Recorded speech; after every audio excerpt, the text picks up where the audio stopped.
सभी को राधे राधे। नवरात्रों की बहुत बहुत शुभकामनाएं आप सबको। मैया रानी आप सबके घर में 9 दिनों में इतनी बरकत दे, इतनी खुशियां दे कि उनका आशीर्वाद आप पर बना रहे। तो आज मैया का पहला दिन है, पहला नवरात्रा है, तो हम पहला अध्याय पढ़ते हैं। ठीक है। महर्षि ऋषि का राजा सूरत और समाधि को देवी की महिमा को बताना। महर्षि मार्कंडेय जी बोले, सूर्य के पुत्र सार्वणी की उत्पत्ति की कथा विस्तार पूर्वक कहता हूँ, सुनो। सार्वणी महामाया की कृपा से जिस प्रकार मनवंतर के स्वामी हुए, उनका हाल भी सुनो। पहले सर्वारोचित नामक मनवंतर में चैत्रवंशी सूरत नाम के राजा थे। सारी पृथ्वी पर उनका राज्य था। वह प्रजा को अपने पुत्र के समान मानते थे, तो भी कोला विध्वंसी राजा उनके शत्रु बन गए। दुष्टों को दंड देने वाले राजा सूरत की उनके साथ लड़ाई हुई। कोला विध्वंसियों की संख्या में कम होने पर भी राजा सूरत युद्ध में उनसे हार गए। तब वह अपने नगर में आ गए। केवल अपने देश का राज्य ही उनके पास रह गया और वह उसी देश के राजा होकर राज्य करने लगे। किंतु उनके शत्रुओं ने उन पर वहाँ भी आक्रमण किया। राजा को बलहीन देखकर उसके दुष्ट मंत्रियों ने राजा की सेना और खजाना अपने अधिकार में कर लिया। राजा सूरत अपने राज्याधिकार को हार कर शिकार खेलने के बहाने घोड़े पर सवार होकर वहाँ से एक भयंकर वन की ओर चले गए। उस वन में उन्होंने महर्षि मेधा का आश्रम देखा। वहाँ मेधा ऋषि अपने शिष्यों तथा मुनियों से सुशोभित हुए बैठे थे और वहाँ कितने ही हिंसक जीव परम शांति भाव से रहते थे। राजा सूरत ने महर्षि मेधा को प्रणाम किया और महर्षि ने भी उनका उचित सत्कार किया। राजा सूरत महर्षि के आश्रम में कुछ समय तक ठहरे। अपने नगर की ममता के आकर्षण से राजा अपने मन में सोचने लगे, पूर्व काल में पूर्वजों ने जिस नगर का पालन किया था वह आज मेरे हाथ से निकल गया। मेरे दुष्ट और दुरात्मा मंत्री मेरे नगर की अधर्म से रक्षा कर रहे होंगे या नहीं। मेरा प्रधान हाथी, जो कि सदा मद की रक्षा करने वाला है, शूरवीर था, मेरे वैरियों के वंश में होकर ना जाने क्या दुख भोग रहा होगा।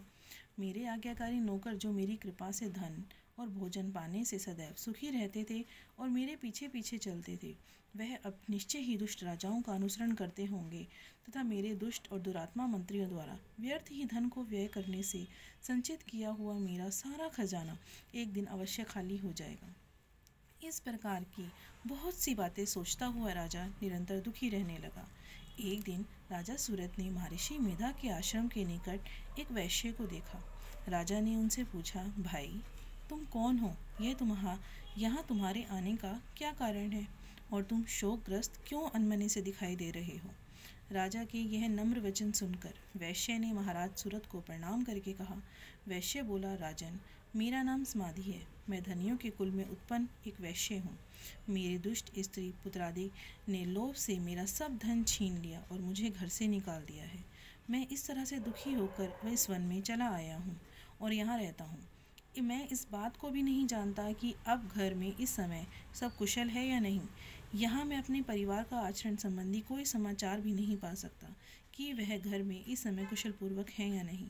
मैं अपने पुत्रों के संबंध में यह भी नहीं जानता कि वे सदाचारी हैं या दुराचार में फंसे हुए हैं। राजा बोले, जिस धन के लोभी स्त्री पुत्रों ने तुम्हें घर से निकाल दिया है, फिर भी तुम्हारा चित्त उनसे क्यों प्रेम करता है?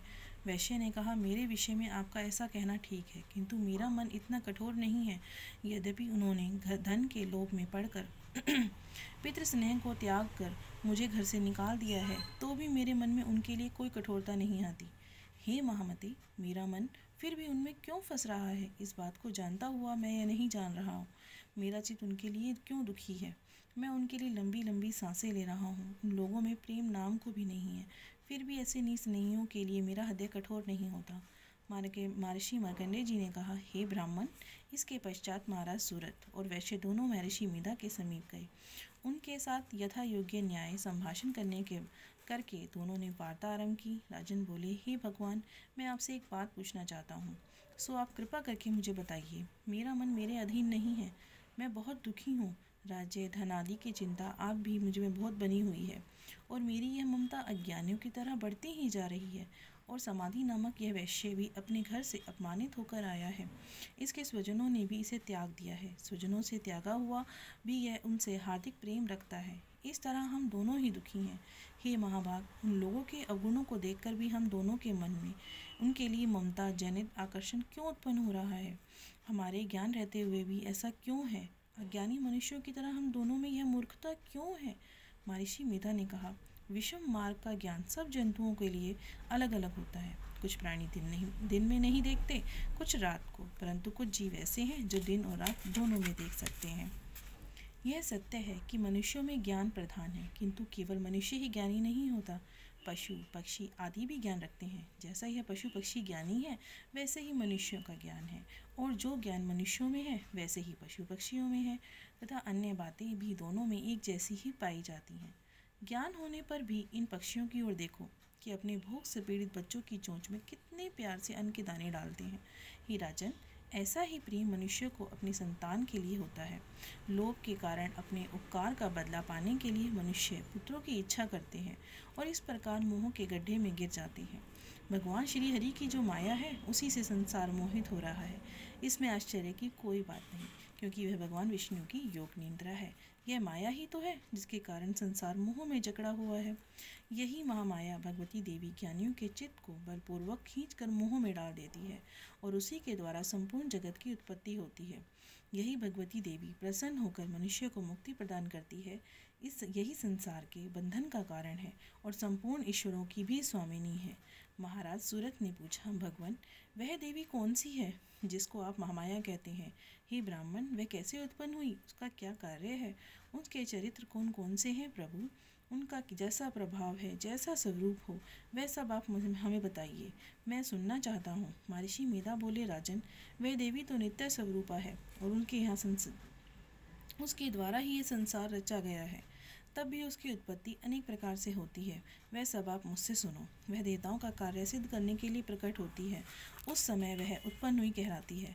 संसार को जलमय करके जब भगवान विष्णु योग निद्रा का आशय लेकर शेष शैया पर सो रहे थे, तब मधु कैठम नाम के 2 असुर उनके कानों के मैल से प्रकट हुए और वह श्री ब्रह्मा जी को मारने के लिए तैयार हो गए। श्री ब्रह्मा जी ने जब उन दोनों को अपनी ओर आता हुआ देखा और यह भी देखा कि भगवान विष्णु योग निद्रा का आश्रय लेकर सो रहे हैं, तो वह उस समय श्री भगवान के जगाने के लिए उनके नेत्रों में निवास करने वाली योग निद्रा की स्तुति करने लगे।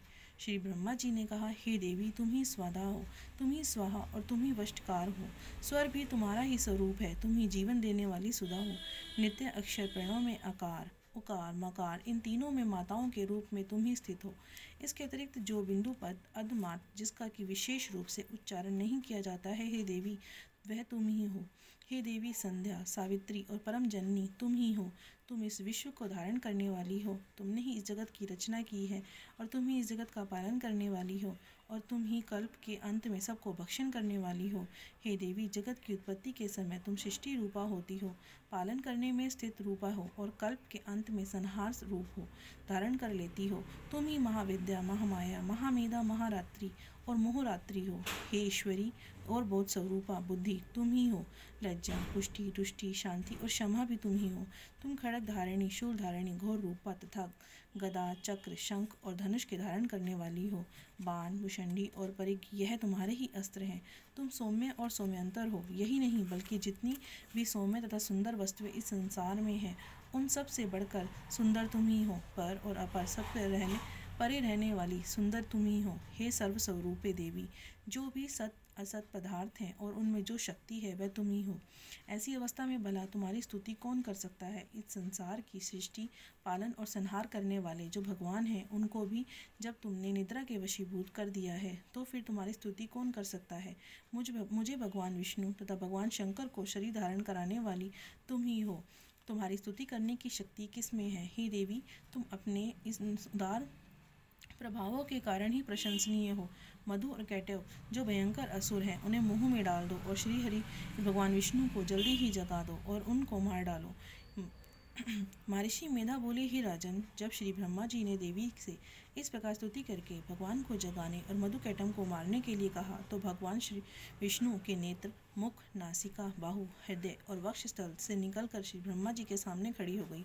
उनका ऐसा करना था कि भगवान श्री हरि तुरंत जाग उठे और दोनों असुरों को देखा, जो कि अत्यंत बलवान तथा पराक्रमी थे और मारे क्रोध के जिनके नेत्र लाल हो रहे थे और जो ब्रह्मा जी को वध करने के लिए तैयार थे। तब क्रुद्ध हो उन दोनों दुरात्मा असुरों के साथ भगवान श्री हरि पूरे 5000 वर्षों तक लड़ते रहे। एक तो वह अत्यंत बलवान और पराक्रमी थे, दूसरे महामाया ने भी उन्हें मुंह में डाल रखा था। अतः वह श्री भगवान से कहने लगे, हम दोनों तुम्हारी वीरता से अत्यंत प्रसन्न है और तुम हमसे वर मांगो। भगवान ने कहा, यदि तुम मुझे वर देना चाहते हो तो अब तुम मेरे हाथों मर जाओ। बस इतना सा ही वर मैं मांगता हूँ, यहाँ दूसरे वर से कोई प्रयोजन नहीं।